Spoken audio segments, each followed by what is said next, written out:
આમાં હું યંગસ્ટર્સને ખાસ વિનંતી કરીશ, હજીનો મોટો નાખેલું ચાઇનીઝ આઇટમમાં નખાય છે, ચાઇનીઝ અને પંજાબીમાં.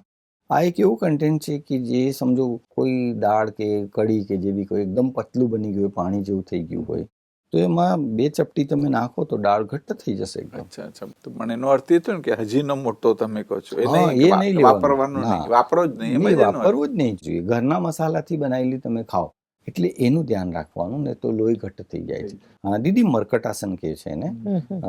મરકટ એટલે વાંદરું. વાંદરો જે આસન કરે એના જેવું આસન છે. વ્યક્તિએ બિલકુલ 2 હાથ આમ છાતીના પહેલા ખભાની સીધી લીટીમાં રાખવાના છે, પગ લાંબા કરી દેવાના છે. પછી જમણો પગ સૌથી પહેલા ઉપર ઉઠાવવાનો અને ઉઠાઈને આ હાથમાં અહીંયા આપી દેવાનો. હાથ નજીક નથી લઈ જવાનો, અચ્છા, હા હા. પગના પંજાને ઉઠાઈને હાથમાં આપી દેવાનો છે. એને મરકટાસન કહેવાય. અને આ થયા પછી ગરદન પાછી આ બાજુ લઈ જવાની છે. જે બાજુ પગ હોય એની વિપરીત દિશામાં ગરદન લઈ જવાની છે.